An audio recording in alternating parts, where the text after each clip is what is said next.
they announce their conclusions, even when those conclusions are very important and very relevant to society. That's my main crime. They basically, there's, regarding COVID, I work in two areas. One is an analysis of all-cause mortality, in other words, the cause of the deaths and so on. So I've written some rather big papers on that, and that's what I would consider the original hard science that I do myself with my collaborators. And then on the other side, regarding the masks, what I did was I wrote review articles that review the scientific literature about masks. So the first one was had in the title the words "masks don't work," which is, very direct. But that's exactly what the science tells us. You have to do in a case like this, where the effect of the mask is small compared to the person-to-person susceptibility of being infected. The only way to really see if the mask has any effect at all is to do a randomized control trial. Exactly. And so I explain this, and I review all these randomized controlled trials, which you've also talked about in your work and presenting that, right? And I basically said, look, there have been many of these. They're high quality. They're done correctly. There's a verified outcome, meaning you infect whether the person is really, you analyze in a laboratory whether the person is really infected or not. You don't rely on just their anecdotal evidence that they had symptoms last week and things like that. So when it's done correctly, randomized controlled trials, there have been 14 or 15 high quality randomized controlled trials up to now. They all say the same thing. We cannot detect a statistically significant benefit from wearing masks, period, irrespective of the context that they did it in and so on. So I reported that, and I cited from several of those studies where they simply say, we can't see a difference. It's not statistically meaningful, and so on and so on. Well, that really upset a lot of people. And one of the reasons for the upset is that people buy into this. They personally buy into wearing a mask. They accept to restrict their own breathing. So it's hard to go back on that. Once you've believed the lie, it's hard to pull back from it. And that's true of scientists as well. Once a scientist has promoted the idea that it's a good idea and that it reduces transmission, which is completely false, then it's hard for that scientist to accept another scientist being highly critical and very clearly critical of that very notion that they even work, right? Mm-hmm. So that was the first article that got that article removed from ResearchGate after 400,000 reads. Then I wrote a second article in which if I can interject real quick before you talk about the second article. Yeah. So the viewers, the listeners are thinking about this. So what you just described is the fact that you are citing random controlled trials, by the way, that the CDC had previously cited before all this started, or actually technically right in the middle of when this was happening. And you cite that material, you back it up with facts and sourced material, and you show the fact that this is their findings. And this is what I keep saying, not statistically significant. And then they censor you for what exactly? What was their argument for why? The argument was that this would lead, the general public to possibly consider that the recommendations of the World Health Organization were not valid, were not good, and we can't have that. And it wouldn't matter if no one would be reading your articles, but actually there's a lot of people reading your articles, and therefore we took it down. That's it, and that letter that they wrote to me, I put it up on the internet. Everyone can read it. That's clearly what they said. Mm-hmm. So that was the reason for the first one. Right. So what they're saying is, despite what they keep screaming about trust the science, they're saying don't trust the science, trust what the authorities are telling you. That's the clear message, in my opinion. Yeah. And if someone has a message that is having some influence in society, that is being read, that is going out there, and that is somewhat critical of what the establishment is saying, it's a dangerous message, and we need to take it down. And it's automatically dangerous in their eyes because this is related to health, public health, right? So that's the pretext that they use, is the harm that could come from it. Yeah, that's right. That's right. One point I want to interject before you talk about the second article that is interesting is that exactly what you described is literally what Patreon admitted to in their censorship letter emails to people like Whitney and myself. Is they stated you can talk about these things, but what they said is you can talk about them, but you can't spread misinformation. So what's the difference? When does talking about something become misinformation? When you source what you're saying. And that's exactly what you're talking about. Your articles are, you're not being wishy-washy. You're being direct, you're citing the material, and you're pointing to the facts, and that's when it becomes uncomfortable. So I just want people to realize that when you're doing real scientific research and you're citing what you're saying, that's when it becomes a problem. And this is a very important thing, that it's not about trusting anything other than what they tell you should be listening to, the narrative, right? And it's just very apparent to me.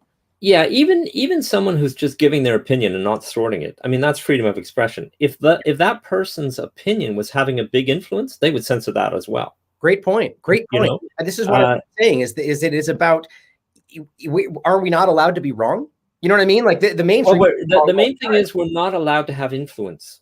And the key reason for freedom of expression, the key reason, the human reason for expression is that it's a way to try to influence your environment, your community, and society. That's the whole idea of expression. And so when they say you can say it, we're not going to put you in jail because you said it, but you have to say it in a closed room where no one can hear it.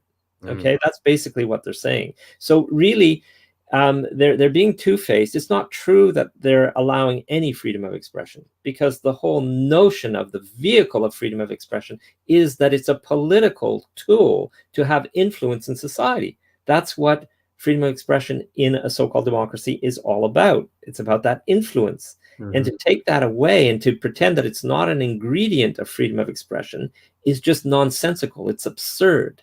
And that's what they're doing. As you know, as so many things are in this COVID era. Yeah, but that's been absurd, and it's been that way for a long time as well. That's not a new trick. You know, it's an old trick that they're applying heavily this time around. Fair point. And this is something I keep pointing out in regard to, I make the reference of the PIC numbers, the pneumonia, influenza, and COVID that they combine. As you know, they did this with flu before this, with pneumonia, right? So you're right. This is a classic manipulation, but it seems to be the first time it's been done on such a worldwide scale. Would you agree with that? Right. Well, it's natural to group together influenza and bacterial pneumonia because the two diseases really cannot be separated. The viral infection and the bacterial infections have co-evolved together. It's a complex disease. You're never infected by just one virus, or almost never. There's always a whole spectrum of viruses that are acting in the winter season when they can be transmitted, when the transmissivity is high.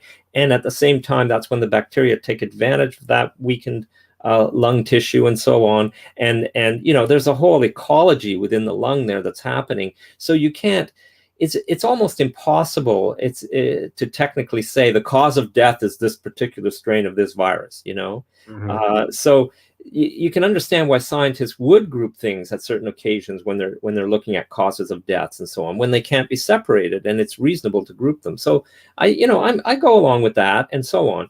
Well, I can ask you that in particular, because that's actually really interesting to me, because I've made it clear to people that it's not all one or the other. I mean, there is such a thing as secondary pneumonia that can be caused by having something else, which is what you're describing.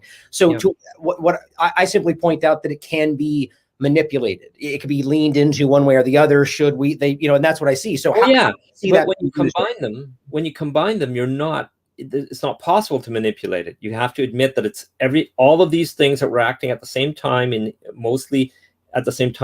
even a given individual, a given patient that was sick, cannot be separated. Then you're being honest. But if you say, if you take that complex disease situation and say, that's COVID, that's this coronavirus, there you go, and you count it solely as that, and that's the cause of death, that particular strain of that particular virus and nothing else, that's when you're being dishonest, is when you start to separate it and assign it in that way. Which is what we're seeing today. And would you comment for me on your thoughts on, for instance, why flu is non-existent this year? Like, do you feel that? That's obscene, right? Of course it's existent. I mean, we did not...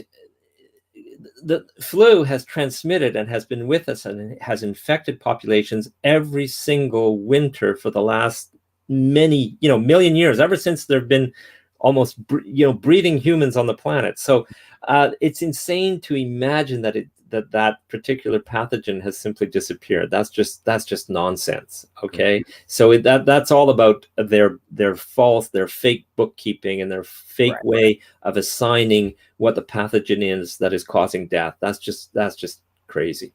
Yeah, I couldn't agree more. I just think it's important to see that, it seems to be being played in a very clear direction, right? Yeah, yeah. So if you can continue on the other article then for us, and which well, the second article was one where even in the title I was very direct. I forget exactly what the title was, but the title, I did the scientific review of some main issues, and so the title went something like "Masks Don't Work," "Measures Don't Prevent Transmissivity," "Vaccines Are Inherently Dangerous," and hand washing and sanitizing surfaces has no effect whatsoever. That was kind of the title I had.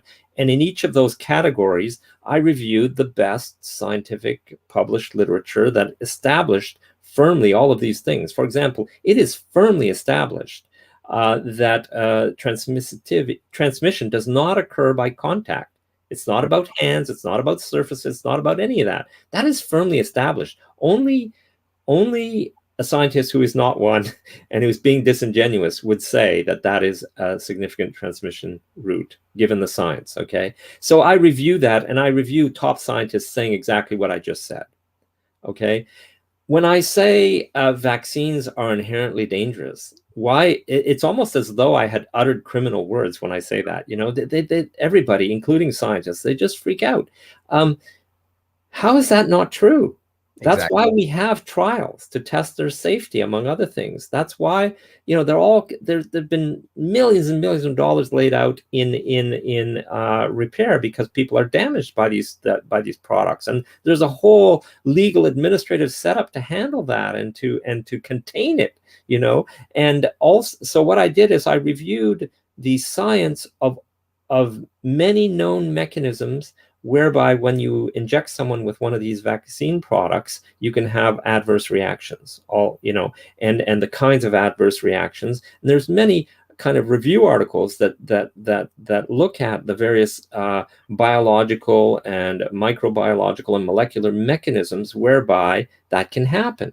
And of course, people are very different from person to person. Immune systems are very different. So the reactions can be dramatically different from one individual to the next. But in many cases, scientists have, somewhat of an idea of what the mechanism was, how that allergic reaction came about, why the person died so quickly, all these kinds of things. So I reviewed that and I said, look, this is just what we know. Here's 15 mechanistic ways that a vaccine can seriously harm you. How can you say, given what we know, therefore, how can you say that vaccines are not something to be concerned about their safety and are not inherently dangerous? Yeah. And so that's what I was doing there in that article.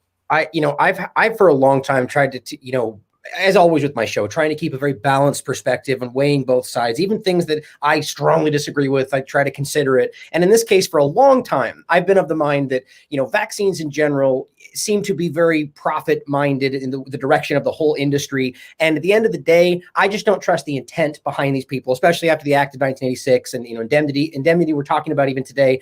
And so, but now today, I find it next to impossible to look at what's happening and not see a very clear agenda in here that seems to supersede profit. And this is what makes me very uncomfortable, because this isn't some conspiracy theory. There's real world data to back this up, not even finished what people call conspiracy theory, because there's plenty of valid things out there. But in this regard, for instance, maybe you can comment on this specifically. The fact that we have the system, the VAERS system, the vaccine adverse reporting system. I'm probably missing a letter in there. But the point is that this is a system that's been set up. It's the primary reporting system, an official system. And they were discounting it like it's some kind of fringe list that no one should pay attention to. It's right there. How do you not stand back and go, there's something happening here? Because this is very real, lot of, and 1% of the reported information and so on, right? So what are your thoughts on that? Yeah, well, you make a very important point when you say it's not even about making money. It's not even about profit anymore. Profit is just a side thing. Okay, I think that's really important for people to realize. That it's clear when you look at this global phenomenon right now, the way the Western world powers are behaving. This is not about just pharma making profit, which is one way that they do things. And they use money to bribe people and to bribe the system and to transform it and so on. But it's not primarily about that right now. It's way more than that. They have an agenda. By they, I mean, I guess, the USA-based empire. Let's call it what it is. It's an empire. They are in a huge fight right now with an emerging empire, which is, or a competing empire, if you like, or a competing nation, which has sovereignty, which is China, that has ties in Eurasia and including with Russia. And that is geopolitically the biggest, most important thing that's happening right now. And it's military. We're talking military blockades, naval blockades, encircling Russia with NATO. It's hugely military. 1,000 military bases are involved and everything. And it is financial. We're talking about, I mean, they control the global currency. They are not giving access to that currency to these competing blocs. There are sanctions, economic sanctions, like we've never seen before. It's an era of sanctions that are extremely harmful. So it's an economic war, and it has a military footprint as well, and it's extremely threatening to Russia and China and any country that wants to have sovereignty, relative to that empire. So that is the context, and in that they have decided that their attempted takeover of China by financial investment, by developing a wealthy class in China that will have ties to the wealthy class in the West, and that will and you'll be able to take it over that way, which is a common thing that they do, which they try to do in Russia as well, and so on. A lot of I said we've seen it in South America. We've seen it's a class war in a lot of ways, and we're seeing that. Of course, it's one of the vectors whereby they keep control over the territories that they possess and control.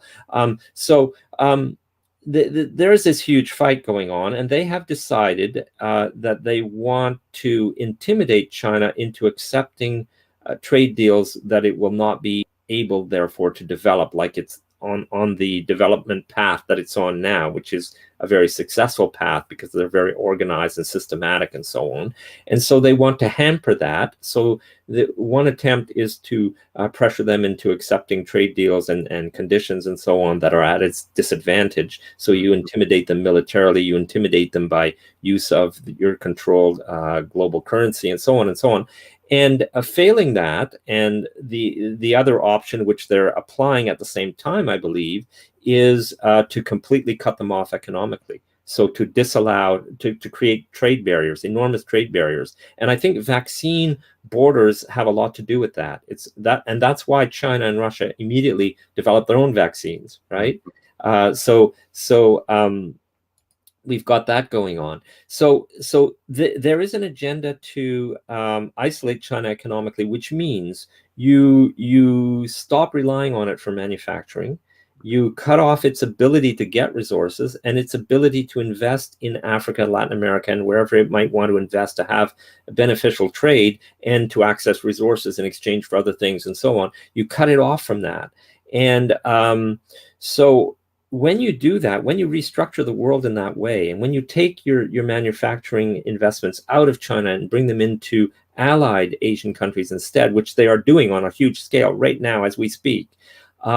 So when you do that, there's a high risk, and it involves the global currency. There's a high risk of a huge financial, let's say, reset, or to use that word, unfortunately, but there's a real risk of that, and the people that would suffer most are the working class in the Western countries. I mean, the people within the empire that would suffer most. Of course, people in the occupied territories would suffer way more, but that working class still has political clout in the Western world and still has the potential of electing people like Trump, and there's still possibility of political organizations and leaders emerging and so on. So you need to crush it. And because they're the ones that are going to suffer, they're the ones that are going to react to this, you see. And so you need to crush it. And the way to crush it is to take away its financial base, which is why you attack small and middle-sized companies, okay? So small enterprises tied closely to independent-minded entrepreneurs and the working class, you kill them. And that's what they're doing. And that's what COVID achieves to a large extent. Right. And you kill their ability to organize by killing their means of communications as well. You censor them completely. You take them out of the equation. You already control all the mainstream media, and you make sure that they cannot access other ways of communicating that would be effective. You even take the president of the United States off Twitter and things like that, Right. because he represents someone that could that is in he wants to, I believe he's authentic in wanting to preserve a working class and to wanting a good, strong, a multi-stratified society in the United States. He believes that a strong empire needs a strong domestic system, whereas these globalists, they don't care. They just want people at the top, the professionals they need, and the high technology, and that's it. And everyone else can just go down into the slumps. They don't care. So that's the overall battle. I believe that at the top layer, it's driven by geopolitics, and because of what they want to do to solve that you see, the geopolitical war is big because if the U.S. loses its hegemony, then all of the elite and financial class and the corporate class that it supports and that are part of that system, they lose power. They lose their privilege. They lose their wealth. They lose a lot of things. As China is able to compete by investing into Africa and Latin America, as they compete with these other investors that are vicious and that are tied to the and they can compete very effectively because they offer much better deals. That's the point. Right. The American system has been just treating these continents as just occupied territories, as plantations, basically. And that's the role of these corporations and the financiers, is to run and manage those plantations. Okay, that's the other thing, is we have to stop thinking that corporations are separate private entities in the West. They're not. They are created. They exist by statute. They are created. They take liability away from the CEOs and the people who invest in them. There's a whole legal structure that allows them to exist. They pay taxes, or they could pay taxes more. You change the laws and they have to pay taxes more. They're intimately tied to what I call the empire. And these corporations have a big and important role in managing and running that empire. And that includes the finance sector. So and that includes the big corporations that are about social media as well. Okay, they're intimately tied. The CIA has agents talking to these people and making sure everybody understands in boardrooms and so on constantly. It's a network. It's a network. It's not a private thing. Well, we're starting to see, a little before COVID, but after this all started, this aggressive push into public-private partnerships, which is just fascism. I mean, it's just this conflation between the private sector and government, right? And they play this shell game. Yeah, it's just FOIA request. And go ahead. It's just another layer. It's just another form. But the corporations proper themselves are the system. Okay. They are intimately part of what we call the government and the empire, this dominance hierarchy that is occupying the planet right now, and that is the boss right now. All of these corporations are an intimate part of it. Whether they're in Latin America making sure that the peasants don't start growing their own vegetables, or somewhere else doing something else and hiring thugs to kill them when they get in the way and all this kind of thing. That's the role that they play. And so it all fits together in that way. And these corporations that run social media, same thing. The government uses this idea, likes us to believe that they're private entities so that they don't have to protect our constitutional rights. They don't have to give us freedom of expression. They don't have to give us any of the constitutional protections. Constitutional protections are central to the system because they are the things that block the system of dominance from over-attacking and over-exploiting the individual and the natural associations within society. Because if they go too far, then there's rebellion and there's all kinds of negative consequences. So there's always kind of this control mechanism, and that's what these so-called rights are. And that's what the Constitution is about in terms of giving those protections to individuals. So but the government has played this game where they said, oh, but corporations are private entities, so they don't have to do any of that. Well, okay, but they're not private entities, as I just explained, and they are now the main vehicles whereby you can communicate. And we know the central place of communication to keep society healthy and democratic. So therefore, this thing is falling apart because of this. They went too far when they said corporations don't have to follow the Constitution. They don't have to respect your individual rights or anything. That was the foot in the door that opened the possibility of what we're seeing now. Okay, and that has to be ratcheted back, and we need some. One way would be to have lawyers of the caliber of Ralph Nader, come up somehow and make these really strong fundamental legal arguments that corporations are not these entities that can't be controlled, especially when it comes to fundamental human rights like the right of expression and the right of having influence in the world. So we need those fundamental legal arguments, and we need lawmakers to understand that they're destabilizing the whole system. When you make the whole system more and more like a totalitarian system with just a few people on top and everybody else at the bottom and being crushed and not being able to have personal agency and not being able to satisfy their fundamental psychological and biological needs, and psychological is important too, and that's where freedom of expression comes in and so on. Okay, they're willing to crush everybody down to that level. Then you destabilize the whole system, because that's when there are these seeds of revolution that come up, and where things can spread, and where you can, there can be huge distributed displeasure with the whole system, and so those systems don't last very long. These extreme slavery systems do not last very long. They're unstable. We know already that a stratified society, if you can keep it stable and if you could keep it there, it is much more powerful because it takes advantage of the creativity and the motivation of all the individuals and so on. And that's what made us so successful relative to communism, for example. The communist bloc and so on. That's one of the things that made the system so successful after the Second World War. So by going too far, by marching in this way directly into corporate totalitarianism, they're destabilizing the whole system. Right, but you could argue that might possibly be the intention, right? I don't know that it's the intention to destabilize the system. I think they want to stay on top. They want control, and they want to keep it more and more, and they want more and more control. And they think they're making themselves safer, okay, by having more control and more surveillance and more ability to act militarily against their geopolitical enemies and so on, without us saying, wait a minute, we don't really want to risk nuclear war or whatever. They think they're giving themselves more security by this increased control.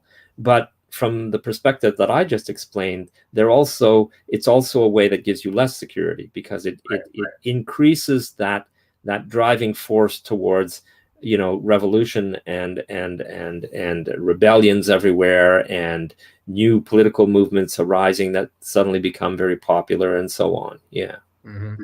Well, before we move on, I want to touch on vaccines as well, just since we kind of touched on that for a minute. But I like what you mentioned there in regard to Trump and regardless of how people perceive the intentions behind the administration and the political differences, I liked how you ultimately described that it's just different forms of empire. Because that's what it feels like, regardless of what they're trying to do and who believes in them. It all ultimately amounts to the same sort of centralized power. And that's, whether you believe the person or not, it's a dangerous thing. Oh, totally. I mean, I think the Republican and Democrats for a long time have represented two real distinct groups within the American empire that were competing with each other. They would agree on certain things, and there is an overarching, dominant control on really important things. But there is also this very real animosity and this very real competition. And so on the one side, you have what, if you had to put them in categories, it's the American U.S. domestic industry, like the arms industry and the fossil fuel industry on one side, which is tied to the Republicans. And then on the other side, you've got these crazy global financiers and the CIA is more CIA, whereas the Republican is slightly more tied to military and military intelligence. On the other side, you've got these dirty tricks, CIA, finance, scams, mega scams, global scams, all this kind of stuff. So those are the two kind of gangs of elite that have real differences, and that's why politics is so vicious in the US, is because they do have real differences. And I think what we're seeing now is we're seeing a real attempt by the what I would call the Democratic gang to really crush the other side, make it so that they can never come up again. I mean, take them off of Twitter, take away, because they've now achieved total dominance of the mainstream media, dominance over global finance, at least the private part of global finance. So I think there's some danger coming from that as well. Is that once that internal struggle is gone, then one side can go wild in their totalitarian dreams. Okay, more than if you had this competition. So go ahead. Yeah. Okay, well, just sorry to interject. I thought you were done there. One thing that we can get into then, which is interesting, is something that both of these potential empires are agreeing with, which is that we need to force this vaccine on everybody, which seems to be a common thread. Well, I should argue there's plenty of seemingly Republican levels of argument that are saying we shouldn't force vaccine passports, but at the same time, it seems that it's kind of ubiquitous that the vaccine is something we should be endorsing. So you mentioned on the discussion of inherently dangerous. So before we jump over to the mask discussion, as you know, I'm very passionate about, I wanted to get your thoughts on a couple things about the vaccine discussion, because this is one of those points that's just as ridiculous as the rest of this, that has had sound scientific research and evidence from the very beginning of all this, long before even COVID-19, going back to iterations of the same style of vaccine with SARS, and which actually killed children, right? So what are your thoughts on the current vaccines, whether mRNA version or the different variations on, I believe, AstraZeneca, those ones as well, and the discussion of maybe antibody-dependent enhancement or these blood clots from AstraZeneca? Like, just, where are your thoughts on all this right now? Right. Well, one thing we have to admit, and that's really important, is that there is a new technology. Now messenger RNA vaccines have never been implemented before. It's completely new, and so we should try to look at why did they decide to do that. Because there's barely a proof of concept. There's barely, there's no reason that it would work. On the other hand, it doesn't need to work because it's not a virulent pathogen that we're dealing with. It's standard viral respiratory disease and so on, which the immune system handles very well. Thank you very much. It's just so incredible that you can say that so casually and you're 100% correct. And yet we're in this world where it's, just so you guys know, what he said is 100% verifiable. We are dealing with something that is, for the vast majority of the population, not even close to what they're saying it is. But please continue. I just find that to be interesting. Yeah, no, I mean, just on that point, since you raised it, I mean, they want us to pretend that science didn't exist before 2020. There's a massive amount of science on influenza, for example, and influenza is a whole spectrum. It's a disease with a whole spectrum of manifestations, and it causes very severe epidemics in care homes. It has done all kinds of things that are fully documented in the scientific literature. You can't say that influenza can be explained as one, fatality ratio, infection fatality ratio that's reported in one publication by someone, and that's the number that represents influenza. No, influenza is this hugely complex thing that has, a wide spread of possible manifestations in different populations and at different times, depending on the health status of the population and so on. That science is known. And so when you say COVID is new, to be honest, you would have to compare it to that science, and that's never done. And as soon as you do that, as soon as you put it in that spectrum of what is known about viral respiratory diseases, there is absolutely nothing special about this thing. Right.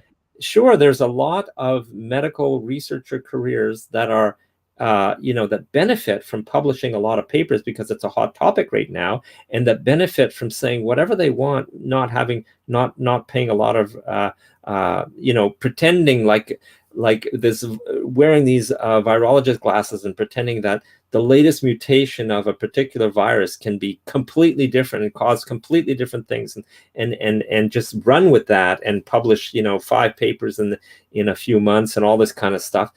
I mean, the professionals have behaved really badly, and scientists are careerists as a first approximation, and the virologists are completely off. The particular mutation, the genetic sequence of a particular mutation does not determine everything as they would like you to believe. Okay, not at all, whatsoever. Well, look at what happened to every one of them that came out and challenged even the most minor part of the narrative. Really early on, we saw them get just completely disparaged, attacked. Yeah. I argue there's a level of that too. People that are just afraid, that know they're wrong, but don't want to be attacked, which is cowardly. Well, you're going to be viciously attacked if you go off narrative, and you're going to be rewarded and significantly rewarded if you support the narrative. So what do you do? Well, I don't, but what do these guys do? That's what they do. Mm-hmm. They do the corrupt science that you see now that has to be retracted, that's published everywhere, that lies by omission, that does all these things. So anyway, that's the situation there. Now, what was your question again? I point. Sorry, I lost track now. Vaccine, antibody-dependent enhancement, right, all that. Right. So it's a new technology. This is really important. Okay, so here's some basic differences between this new technology, which they're bringing in under the cover of COVID. First, you don't need to culture the pathogen in order to make the vaccine. See, the mRNA vaccines are made synthetically. It's a clean, pure process. You never have to culture viruses. You never have to use live cells or live organisms or organs or whatever. You don't have to make the virus in order to use that to make the vaccine. Okay, so there's far less chance of contamination, because the quality control at the production level is really important with these vaccines when you're dealing with all these pathogens that you have to either kill or weaken before you put them into the body and so on. So they get rid of all that. So that means they're cheaper to make, and in principle, they're a lot safer because you remove all of those sources of problems.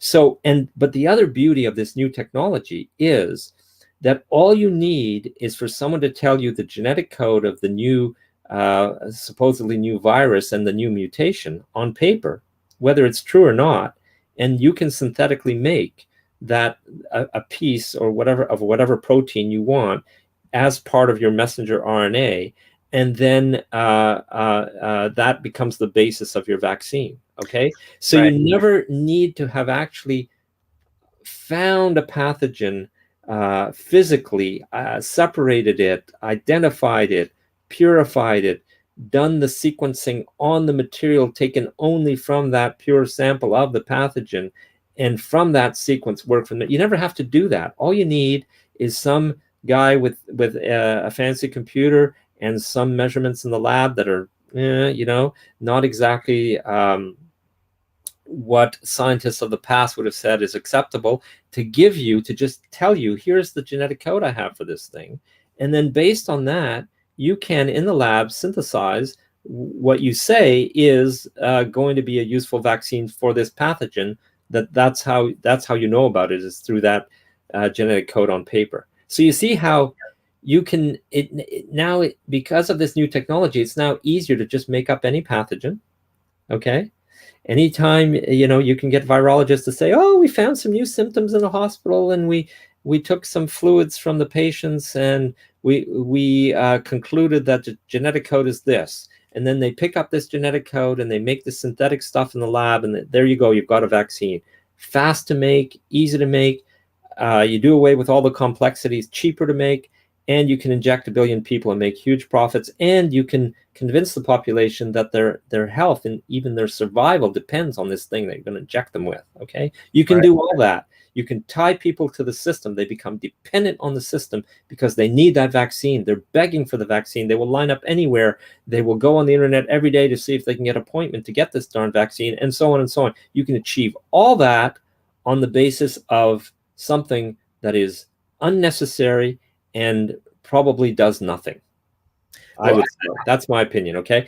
And now, because the weak point in all of this technology is they've got this messenger RNA and it's encapsulated. You need to encapsulate it because your body quickly recognizes free messenger RNA and just, gets rid of it. So you need to protect it. You encapsulate it with stuff that is toxic, that is certainly toxic for some people at least. And then you send it into the body, and your cartoon story that you tell everybody is that this little encapsulated material is going to penetrate into cells in the human body, replicate, and then get spewed out of those cells and go throughout your body in even larger quantity. That is the cartoon that they tell you about. I have read the papers, the last decade of papers on this technology, and in my opinion, it has never been demonstrated. That proof of concept has never been demonstrated. The only times they get replication is if they micro-inject into cells, okay? Actually physically micro-inject. I have not been convinced by the literature that I read that there has been a proof of concept, and certainly not for this new one either. And there've been, so they do things. When you inject an animal or a human with these substances, there's going to be an immune response. That doesn't mean that the cartoon picture of how it works is actually true.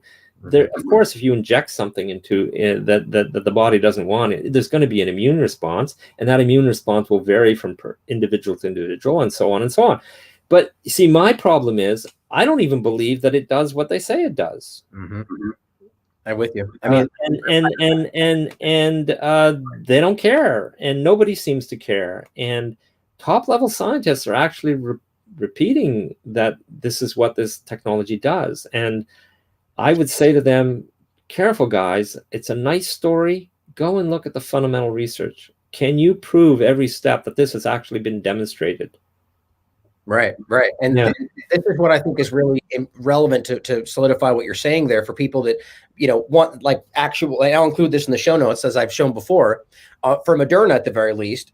This is their progression. On January 11th, Chinese authorities shared the genetic sequence. 2 days later, they were already making a vaccine and beginning trials. Yeah. Right. So this is what Denis talking about here is that and remember that even the Chinese CDC had stated that they didn't isolate this and they just basically sent this genetic code. Right. So regardless of that conversation, the idea is you can take just genetic code and then begin to make a vaccine. So I think the fact that this was prepared and ready to be used to be sent over on January 11th clearly indicates that this was ready and was set in place before all this started. Right. So what are your thoughts? It indicates that. It doesn't prove it. I mean, I think they can generate these genetic codes fairly quickly. They use probabilistic kind of calculations. They know that it has to resemble other coronaviruses, so they use that as part of the algorithm, and they generate a code based on the impure samples of fluids that they collect from these patients. Okay, so you can do that quickly. If you're keen on doing it quickly, you can do it quickly. But yeah, you nailed it there. I mean, here it is. They sent off this genetic code. This is, in their opinion, what the genetic sequence is. It was not peer reviewed. Everyone goes on and on about peer review, but at this stage, it doesn't seem to matter, right? It was not.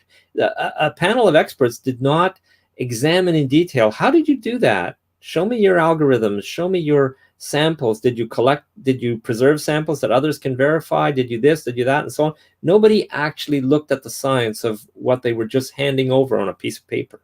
Okay. So that's right. That's correct. And on that basis alone, you can start making vaccines through the technology that I just explained. And what's scary about the next level is they're already discussing using that same model to say, oh, well, there's a new variant, so we're going to pump the make a vaccine without safety trials. That's crazy. All they need now, at any time they want, they can claim there's a new variant that's virulent, which itself is a nonsense concept, because these variants are just mutations, and the mutations will always resemble each other. They can't be very different. So at any time they can say new variant, new genetic code, we can make a vaccine, everyone has to be vaccinated now. It can be like just 4 months after you were just last vaccinated, and if you still want to survive and go to work and everything, revaccinate again. So with the you're thinking of going out and making a demonstration against the government because you're really tired of your standard of living having dropped dramatically, and your purpose in life because you've lost your job, even though you're getting some government money, it's not enough, and so on. You're really upset, and they're saying, yeah, but if you want to survive, you got to get another vaccine, so line up. You know, they can, that's the kind of control mechanism we have here. With the safety trials is the part that blows me away, is that they're openly stating that, well, because this is just a variation on what we already did, we don't need the safety data. And that scares me, because this is not, like you're saying, this isn't even sound to begin with. They're technically haven't even approved any of these, and we're already jumping to the next iteration. That's sure. Alarming to me. Sure. And over, you know, the overriding thing is they want to be able to do this whenever they want, period. Doesn't matter what you say. It doesn't matter what some scientists might say. It doesn't matter what the rules that were in place were before we decided we were going this far. None of that matters. This is what we're doing. And we're going to keep pumping out the propaganda that to survive, you need the government to provide these vaccines, and you'll be happy, and you'll be able to spend time at home and so on. They'll just keep pumping out that propaganda, and all the nice politicians will wear their masks in the flyers they send to your home to explain that they're doing the best they can for you and everything. And this is the crazy world we're in now. You know, that reminds me of a point I wanted to make on your show is, you know, how can you tell what's a good gauge that you have advanced along that road towards fascism or totalitarianism? What is one of the best gauges? Because it's hard to tell these things. We're just individuals, and we're looking at the world around us, and we're trying to figure this out, right? Well, it's not the laws that are passed that are particularly bad or anything. I think one of the most faithful gauges is the individual and the individual's behavior and how the individual sees themselves. Okay, so the individual is the individual. What are their aspirations? What's their self-image? How tolerant are they to being controlled in every aspect of their life, to being surveilled in every aspect of their life? When you accept all that as an individual, and when you accept that you're not going to be able to have political influence, you can't aspire to communicating and starting a new political movement or influencing existing political movements. When you give up on all of that and you become just a person that exists and doesn't have these fundamental drives and desires other than having a career that validates you and being able to have a family, for the professional class that still exists. But when a lot of people start to lose all of those personal identifiers, that's a clear sign that you're entering into this totalitarian regime, because a totalitarian regime doesn't happen on its own. It's the public in with the institutions, in with the most influential elite in the society. All that fits together.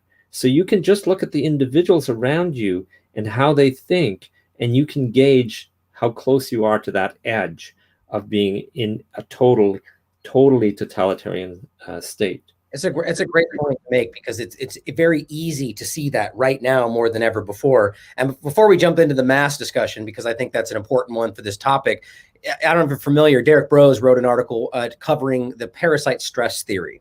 And this is a discussion that's been had. Multiple research articles have been done. So I think it's fair to say that our government at some level is well aware this is something that is probably even considered in what we're dealing with today. But the bottom line is that it shows very clearly in multiple studies that if you have and the parasite can either be, that virus is bacteria, a fear-mongering concept that gets people scared about being infected or getting sick, that people are very quick to fall in line to an authoritarian government, that they'll tell on their neighbors, that they'll follow directives without pushing back. And the biggest point in the articles, even the research, it says it doesn't even have to be a real threat. It's the perceived threat that creates that kind of authoritarian, mindless following. And it's just an alarming reality that's where we're supposed to be, right? Well, there are viral respiratory diseases, and they're acting, and they're important in terms of our health. But there was not a special virus that did this disproportionate effect on us. Right. The disproportionate effect from my studies on all-cause mortality were due to the response in the presence of all these pathogens, of the usual spectrum of viral respiratory infections and also bacterial pneumonia, the usual spectrum of things. But you add on to that the social stress of what they did, and also the physical confinement of people in care homes, and transfer infected people from hospitals, the sickest people from the sick elderly people from hospitals that are always going to be infected with all kinds of things, put them into the care homes, lock them in, make sure that there's no ventilation, close all the doors and windows. Transmission of the viral parts is through aerosol particles that are in the built environment. Ventilation is the key control factor, and put them in there and make sure that everyone gets infected. That's how you make epidemics in care homes. That's how you fabricate them. And so we see in the all-cause mortality, we see a huge rise in all-cause death, a very sharp peak coming up, and it comes up right synchronously around the world where it occurs. In jurisdictions where it occurs at the same time, which is right after the pandemic was announced by the World Health Organization on March 11th. Just within days of that, you started having this sharp rise, because that's when people really responded. All the MDs, all the treating emergency doctors in hospitals saw themselves facing this horrible pathogen and overtreated people and used what I would call almost experimental treatments, because they're experimental in the sense that they would not normally be that aggressive on regular viral respiratory diseases. But because you had this frenzy in the media and the World Health Organization saying what it said, I believe there's a lot of overtreatment. So you can find, in my research, we have found, for example, in France, hotspots of death that were related to large hospitals, okay, happening at exactly that time, and so on. So that's the important thing, that the way that one of the ways that we prove that it's the response that killed people rather than a new pathogen itself, a response in the presence of all these pathogens, is that the killing occurred very differently from jurisdiction to jurisdiction. You can have two counties side by side in a state or in a country like France, and one will not see any deaths, any additional deaths, and the other will have this large spike. Okay, so it's very, very what we call granular. It's very different from jurisdiction to jurisdiction. So you can take the United States, and you can that first peak of all-cause mortality that happened in March and April of 2020. It did not occur, virtually didn't occur, was almost not detected in 30 of the states. Did you know that? No, that's very... Yeah, and the reason that the U.S. has such a big peak when you take all the U.S. stats together, I showed a map of this in one of my articles, is the incredible hotspots in New York State and a few of the neighboring states that were just out of this world. And what you have to understand is that with viral respiratory seasonal epidemics around the world for the last many, many decades, ever since the Second World War, they are never granular to this extent. They're never granular like that. It's the same in every state. It's the same in every European country. It's the same, in Canada as in France, and so on. It's always the same. You get this fingerprint of all-cause mortality that is very seasonal, and that pattern is basically the same everywhere. And you can go down to different jurisdictions, you see the same pattern. And I have done that in my research. But then you hit 2020, and that extra huge peak that happens in some places is not present in many, many places, okay? And so we look at, scientifically, we look at the standard deviation of that integrated effect of those extra deaths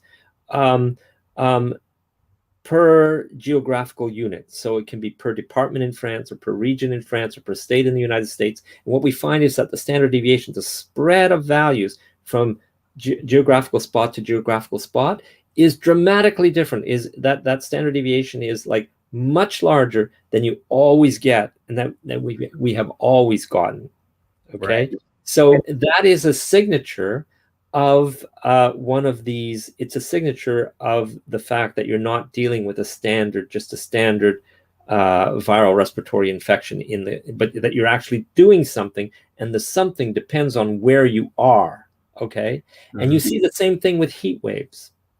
The only other time where you see these in mid-latitude Western countries, the only other times where you see these sharp peaks in all-cause mortality are in heat waves, extreme heat waves. For example, France had one in 2003 that killed some 10,000 people. It was 10 or 20,000 people, and it was in mid August, and it was very, very sharp, and but it only happened in France. The neighboring countries didn't get that hot, or used to those climates more, and so on. They didn't have it.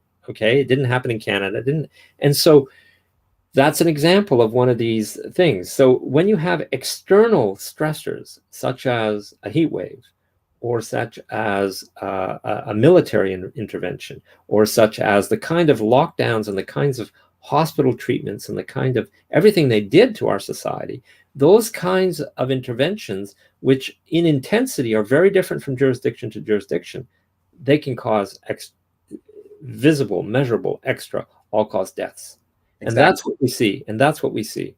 Exactly. And as always, it's important to note that correlation is not causation always, right? But it's definitely something to look at. And when you include that one point with all the other things we're talking about and all the other points that are just as valid as that show a chink in the armor, to put it that way. Well, in our research, we don't do just that. We don't look at just the granularity and the standard deviation. We look at use of different medications, use of different medical interventions. We've got all that data for France, and we can show hotspots, and we can associate them to the treatments that were done, for example, and so on. Right. So you don't just have that. In New York, it's clear that the ventilators clearly killed a lot of people. Well, can I ask you about New York specifically before? So in your opinion, if this was, let's say, not even about COVID-19, some other discussion, it wasn't politicized, and you had something that was being considered an epidemic, and you had a caveat like that New York clearly did something different, they made bad choices, that it's nothing like it in any other state.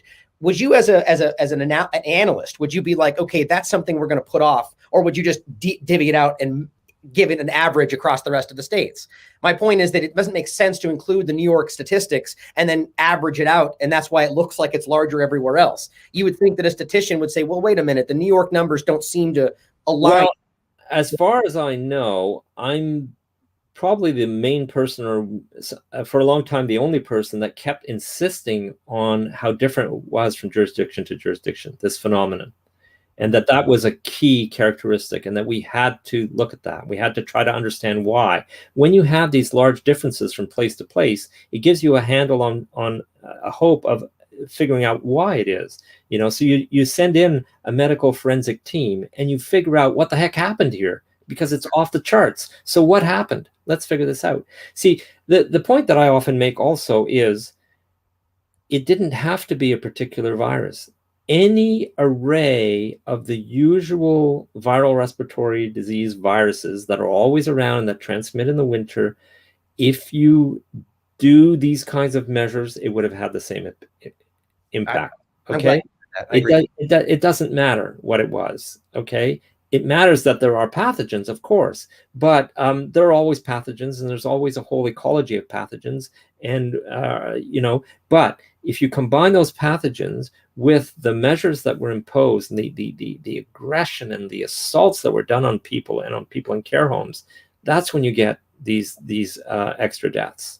Yep. And in my studies, I don't try to attribute cause of death. I look at all-cause mortality. Right. So I know they're hard numbers, and I can see those peaks coming up.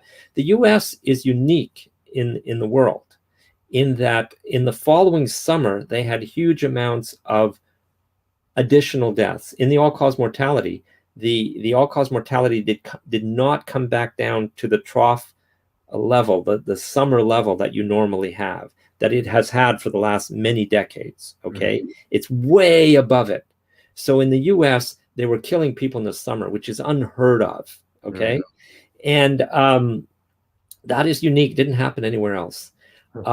Everywhere else, they came back down to the normal summer levels between this first COVID peak and the next rise due to the increased transmissivity, because you were entering into the winter season that we're into now, okay? So yeah. Well, okay. So that's really important. And recently, in fact, yesterday, I was talking with my collaborators, and we drew a map of the magnitude. We quantified the magnitude of these deaths above the summer baseline level that we know has been the same for like the last 2 decades or more. And we quantified that, and we made a map of it. And you get this red, intense feature all in the southern states. It's a band across the southern states of the U.S. It doesn't happen anywhere else.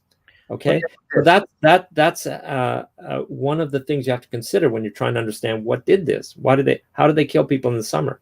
Right. Well, here's an interesting thought on this, and this brings us into the last part of the discussion I want to get in before we run out of time, is the masks, because another instance of this where we can see an obvious correlation that I think is undeniable at this point. There's a couple of caveats, but you can clearly see that by and large, the people that had the highest mask adherence have the most clear spikes in, all the numbers we're talking about.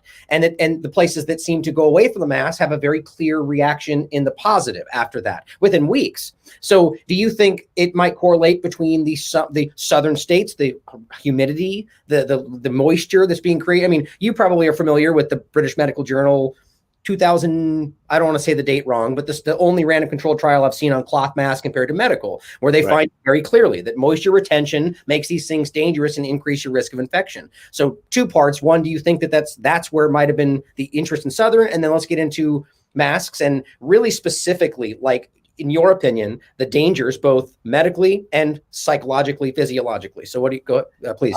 Okay, I'm just going to give you my sense of it, given all my research and thought and so on. I don't think that the masks are what is causing these peaks in all-cause mortality or the anomalies in all-cause mortality. There are a lot of reasons that there would be correlations.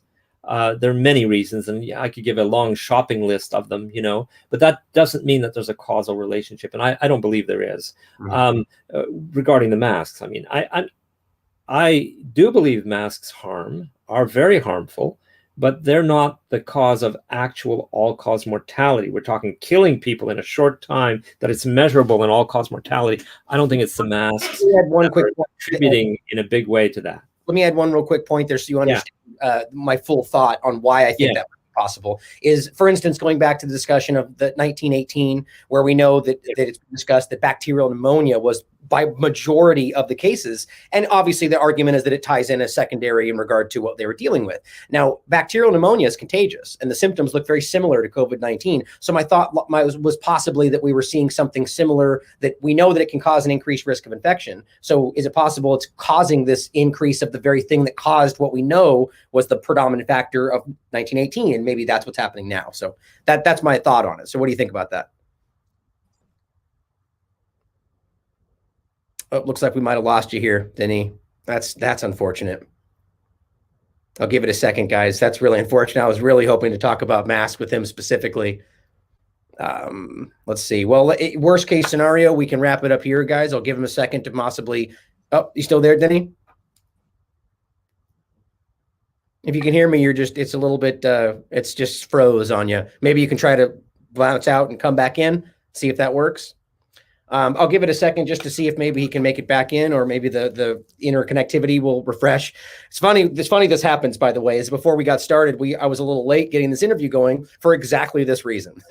I had to restart my modem. There's all sort of things happening. I can promise you that the powers that shouldn't be do not want us talking about this stuff. So call me the crazy conspiracy theorist, but it's funny that this continues to happen.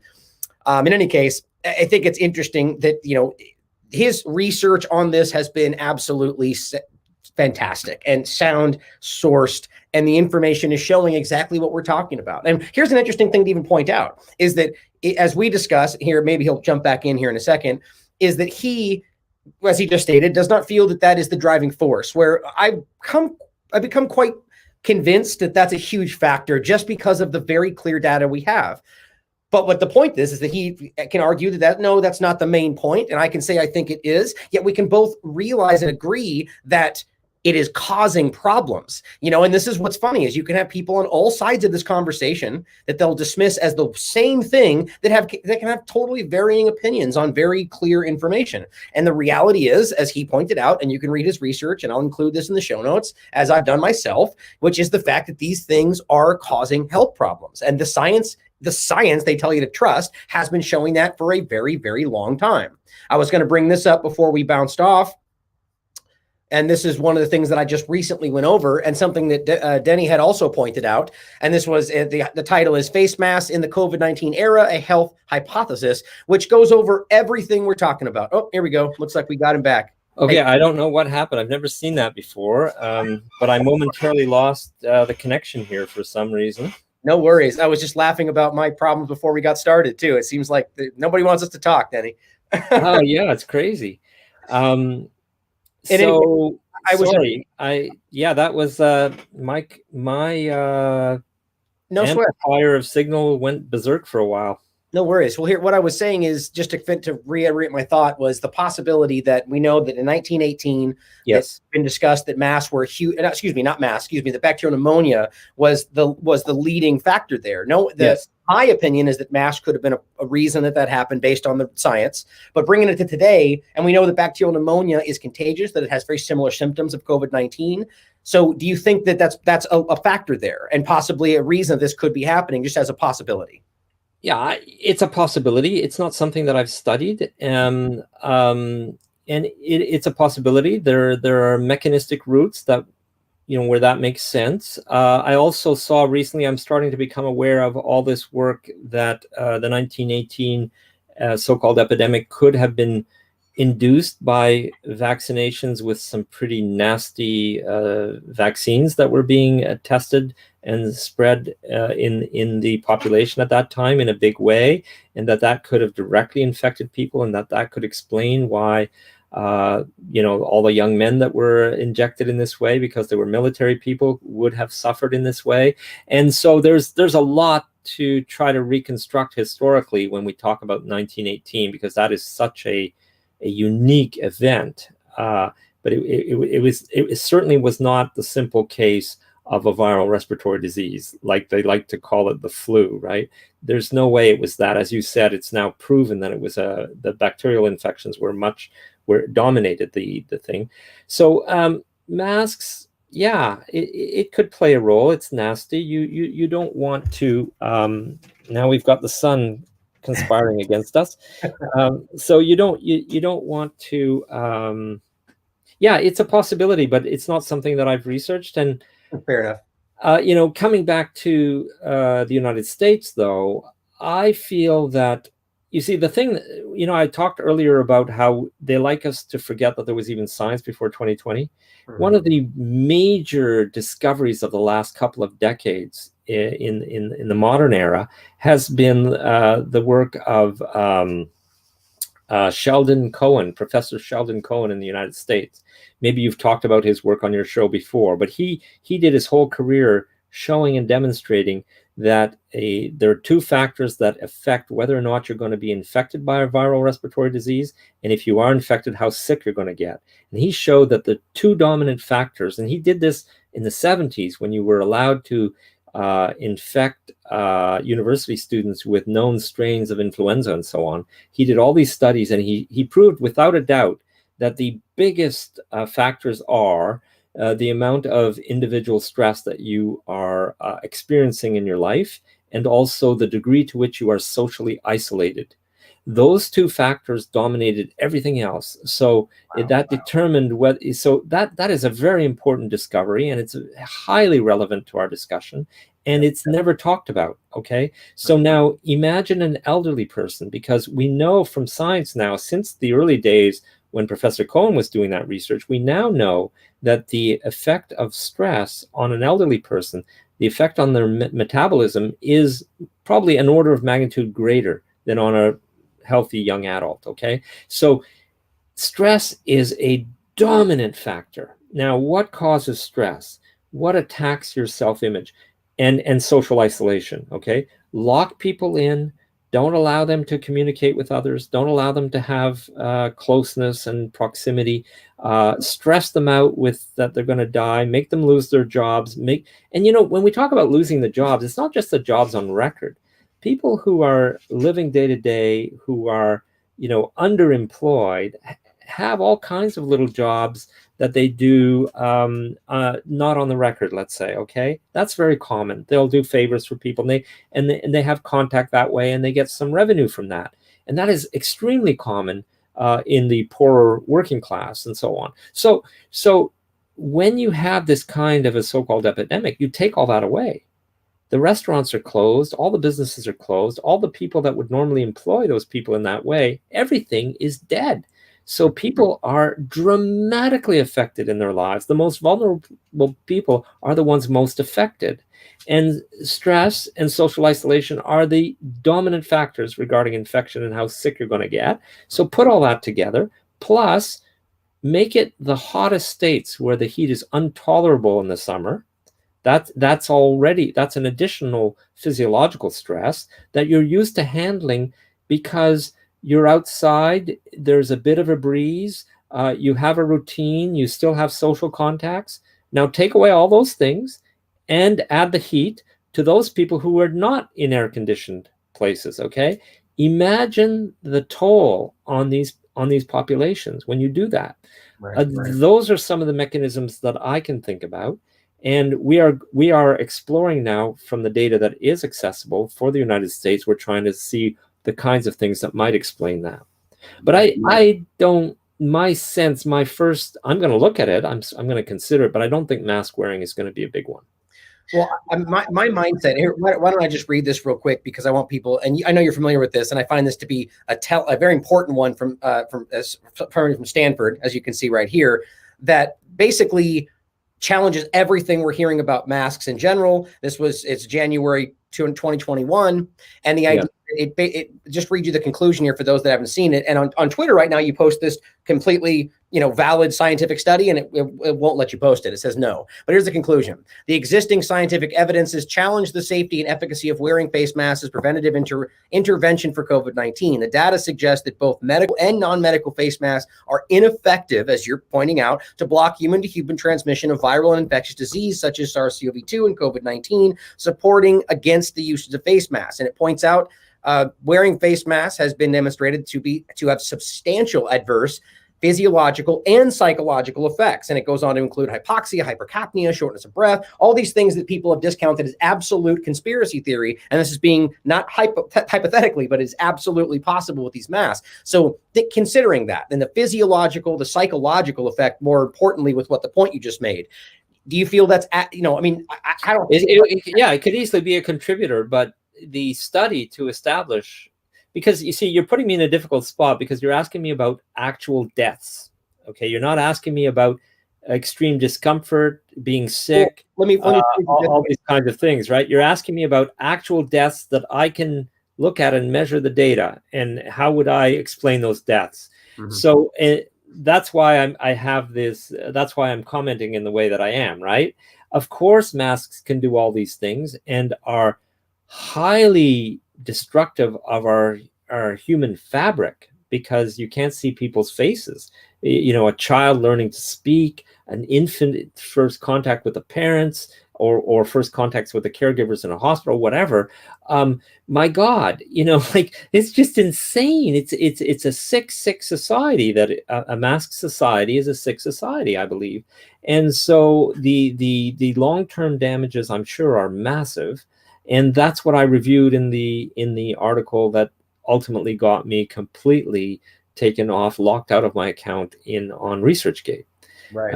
Is my review of all of those harms and the known mechanisms of those harms and the people who are starting to report those harms. And I reported those harms up to February. I did the literature review up to February. And since that time, this has now become an increasing research topic because of the prevalence of masks, right? So there have been way more since then. And even some mask types have been banned, for example, in Canada, as a result of the toxic substances that have been found that they contain, and so on. So this is just continuing, right? This is continuing. But I don't want to push the theory that masks cause these significant increases in all-cause mortality, because I think there's so many factors playing here. I'm not prepared to say that. Okay. Well, let me be clear. That's not what I was suggesting at that last moment. That's something I think we should absolutely be considering. What I was referencing at the end was more to your point about the psychological effects, and that the blocking of the face and the interactions, how that could. I mean, I think it's a no-brainer that those kind of things and isolation and how it leads to an increase in mortality in general, any kind of change like this, but not so much that I'm trying to say put a fine point on it. I mean, even your cognitive development, especially when you're learning a language, of never hearing or rarely hearing clear voices, rarely hearing the enunciation, the accent. um, um, not seeing the lip movement, not seeing the facial expressions completely. All of this is extremely important. There are studies that show that people who rely on that facial signaling in learning language, learn language better and are better able to learn new languages and so on. Okay. So there's all kinds of studies that show the importance of these things. And part of me says, you shouldn't need these studies. Just when I see a group of school children the other day walking towards the park and they're all wearing masks and they're accompanied by 3 so-called educators that are masked and have shields on and are having to scream at the kids because they can't be heard, and these poor children are breathing through these masks. I mean, this is crazy. We're talking outside in the sunshine with wind. People are flying kites, and they're forcing these kids to wear masks rather than developing their independent thinking that, it's windy, it's sunny, we're outside, we can take them off now, guys. And this is why, and this is how we believe masks work, and taking it as an opportunity to educate. Instead, they're training them to be obedient and training them to do nonsensical things because we say so. And this is what they're doing to school children now. So that, to me, I mean, I do look at all the scientific literature, but I wouldn't need to. I mean, that's just obscene. And many parents know this, and many parents are against these darn masks and are reporting on the harms to their children and so on. I talked about the large German study that where academics are receiving all these reports from parents about the effects of masks on their children. It's a massive project, and it's coming out. So, yeah, masks are nasty, and this whole period is nasty. Getting us to behave in nonsensical, non-scientific ways, just because they want us to obey and they want to be able to control us more. It's all, we're in a really bad place right now. Yeah, I couldn't agree more. To wrap this up, because I know it's an interesting time. Where do you see this going, and what do you think people should be doing right now? Because it's a time where we are so conflicted with different authorities and different they want you to be confused. They want you to just check out and follow the authority. So what if you could give the people out there listening, what should they be doing to fight back? Who should they be listening to? What's your advice to people right now? Well, okay, one thing I could say just off the top is, if you're feeling rebellious, or if you're angry about this, or to you it makes no sense, I would like to personally tell you, you're right. You are absolutely right. You have every reason to be angry. You have every reason to feel rebellious, to want to get out of this trap, to want to change society towards something different. You are justified, because this is bad for everybody. And it has gone way too far. It's insane. So that would be kind of my first reaction, is to say, I'm with you. I totally support you in your feelings, and do not lose that, and try to use it as motivation to express yourselves, to have political influence, to talk to the school boards that you're dealing with and all the institutions that you're dealing with, and make it clear to them that you do not agree. If it comes natural to you to oppose in this way, then go ahead, oppose. Don't hold back. Oppose them with good, solid, rational arguments, or whatever arguments you have. Tell them how you feel. Do it. I think that we need a whole bunch of people doing that everywhere that they can. Yeah, I couldn't agree more. Now is the time to put your foot down and stand up for what you believe in, because it's the same thing I keep saying lately, as James Corbett put it, is that, just like past examples of authoritarian rises, that we will look back 30 years from now and go, man, I wish I would have acted then when I had a chance to. Right? There is some encouragement in the United States. There is a strong movement of people who will absolutely not be vaccinated. Mm-hmm. The body is the ultimate thing that I'm going to protect. Okay, I would not allow you to put me in an environment where I'm breathing in toxic substances, and I won't allow you to inject things into my body just because you say they're good for me. That is something I control absolutely, is my body. Okay, so I find it's very encouraging that in the U.S. there is a strong movement to that effect. That it's my body, my choice. You know, I agree that people have the freedom if they want to harm themselves, that they can have the, you know, I'm one of these people who, morally speaking, if you want to harm yourself, well, that's part of your freedom as well, and that fits into society. But if you say, no way, you're not injecting this into my body, that's it. That should be the limit. And if they're going to devise ways to get around that you're right to say no, like not allow you to travel, not allow you to enter certain places or buy food or whatever, that's obscene, and it needs to be fought strongly. So I think that's where the limit is. That's one limit that they absolutely have to contend with, and they are trying to convince us by the usual propaganda and trying to make us feel like we're bad people if we don't agree and all this kind of stuff, right?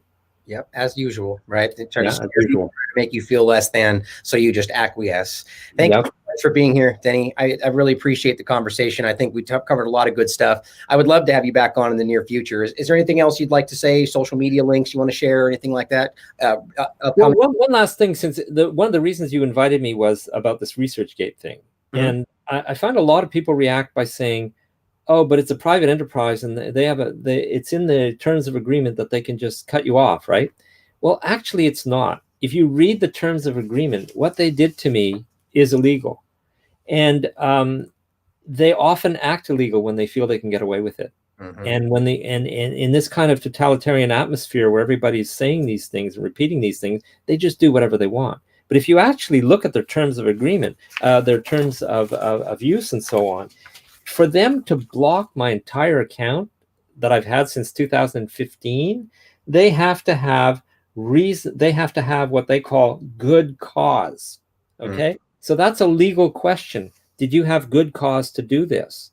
And the only time that they can take my things away, take away the articles, is in connection with using you shall not, and this is the closest they come to it, when they want to remove or limit a single article, you shall not act unprofessionally or inappropriately, potentially in a way that's potentially harmful or potentially dangerous content that you want to put out there, okay? Well, I think I was acting professionally and appropriately when I reported on the scientific known harms due to masks. Right. Period.